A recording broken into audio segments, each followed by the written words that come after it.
Well, I made it home. Was in Bemidji last weekend with the show. Did 7 shows over the weekend. Weather was beautiful. I'm learning stuff. I know this, that the more I perform, the tighter my routines become.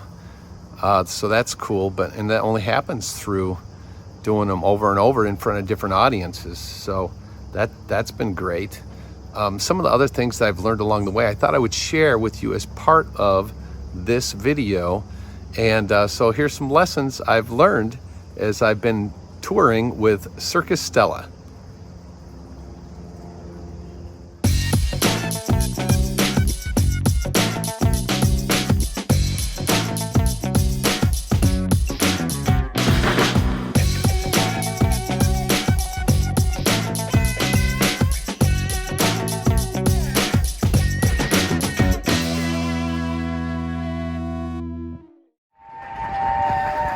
Okay, ending show 2 went well.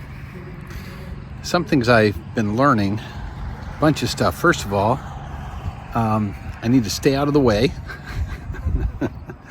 Never touch other people's performance gear. Have my stuff as close to entrance as I can, back entrance, so that I don't have to go too far for it. Then I'd say also on a hot day, I'm sweating here a little bit, but I found out that I actually moved my makeup. It usually went up about another 3/4 of an inch. And but I sweat so much up here that I tend to wipe here, and I was wiping off the top of my makeup, so I had to adjust that, make adjustments based on the heat. The last down in Mankato, I actually took this black off because it just would smear up fast, and I think it's because I was sweating so much in that zone. So there's a few of the things that I've been learning along the way, and I'll share a couple more a little later in this video probably. Got to get ready for the big finale, and then a little break and on to show 3 today.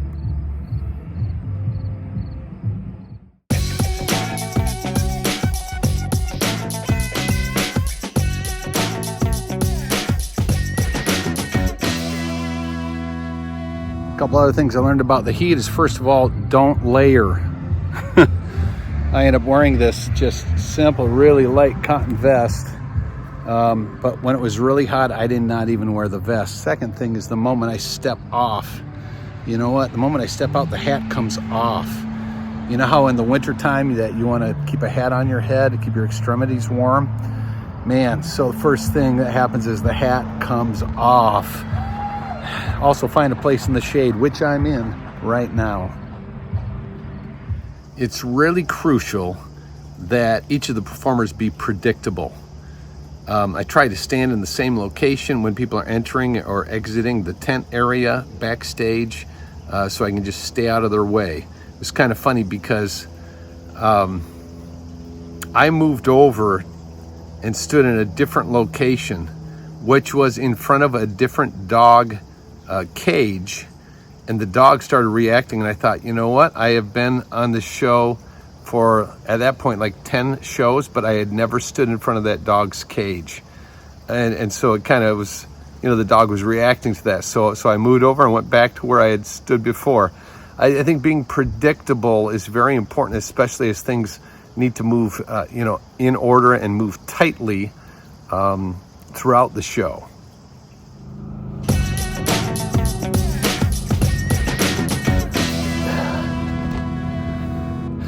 So something I've been thinking is the need to have duplicates or triplicates of different things. You'll see that some of my costuming, I'm wearing different stuff different days depending on the weather.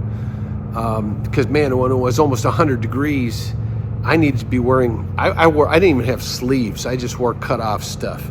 Last evening, actually, I ended up wearing my stove cut jacket for Simon because we were down in the mid to low 60s. And so anyway, multiple pairs of clown pants, multiple pairs of socks. What happens if you actually do rip some clothing and you only have one wardrobe with you? And so it's really important. Multiple clown noses. Actually, some of you may have noticed I'm wearing a different nose than I did in the early shows, and that's because in the middle of one show, I was backstage and the string broke on my nose. Thankfully, I was able to just run across the parking lot, and I had a second one sitting with my makeup kit. And so you have to have multiples of your wardrobe specifically, and possibly even equipment if there's a possibility of stuff breaking. Very important. Another thing I realized is that not everybody comes to see the clowns. There are some people that, I don't know, their expression on their face was almost like they were just tolerating me while I was there. And I would try to win them over, but you know, I wouldn't spend more than 15, 20 seconds on them, because you clown for the ones that are there. And to go to the other ones and hear the giggles, that's what starts winning a crowd over, especially is when they hear the kids laughing.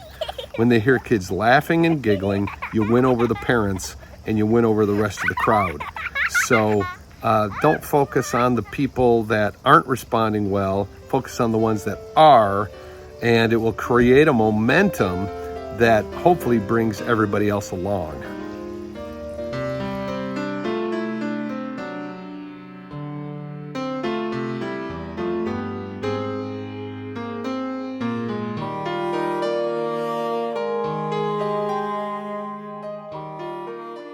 Keep equipment out of the pathway. Your own equipment, not other people's, your own equipment.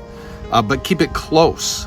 There was one time where actually we were out in the ring just finishing a juggling thing. We were passing clubs, and the power generator went out. It was an evening show, so the lights went out. It wasn't totally dark, but it went out.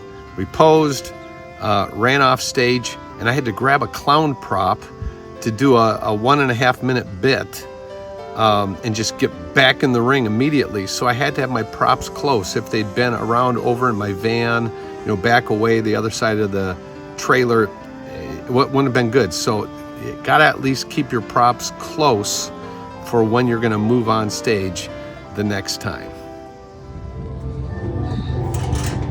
Gotta get reset immediately. Don't wait.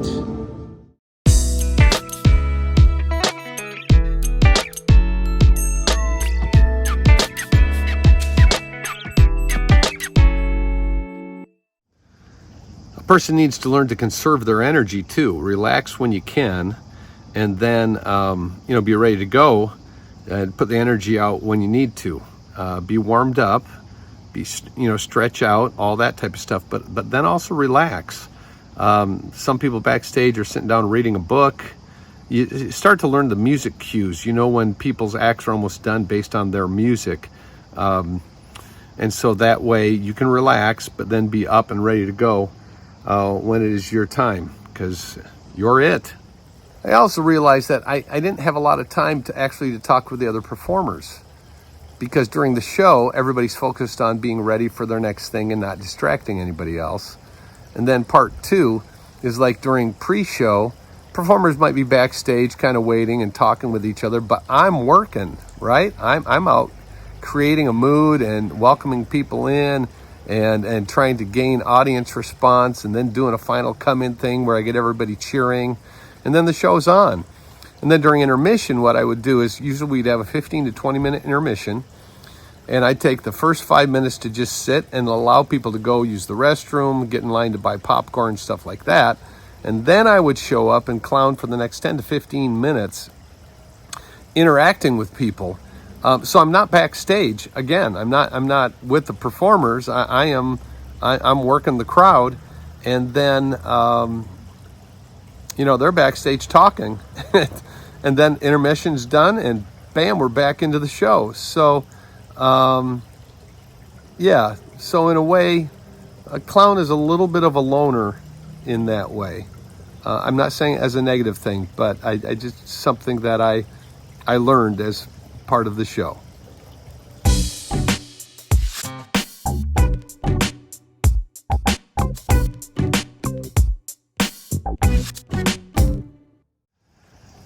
There's another little saying that there's more business than show to show business. And I think that's really true. I mean, you can have a great act, but there's more to it than just doing your act in the ring. There's all the setup. There's all the tear down. I was part of tearing down the tent the other night. Of course, you got to clear everything and the props and get them in the right place and get them packed in the right spot so that you can go on to the next show and know where everything is. And it's just a ton of work. You know, I was actually only in the ring total of about, I suppose 12, 13 minutes. I did pre-show also, and I also did stuff during the intermission, but 12, 13 minutes in the ring, and it's just hours and hours of prep and tear down and all that. And then of course you got to throw in marketing, because if people don't know the show is going to be there, nobody's going to come. So the business side of it, I'm sure, is huge, and Dextre works hard at that. So at this point in time, I've done 14 shows with Circus Stella.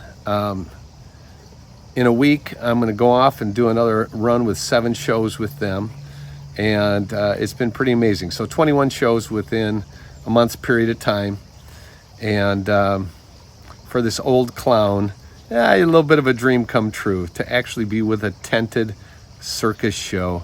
Big thank you to Dextre Tripp and Circus Stella.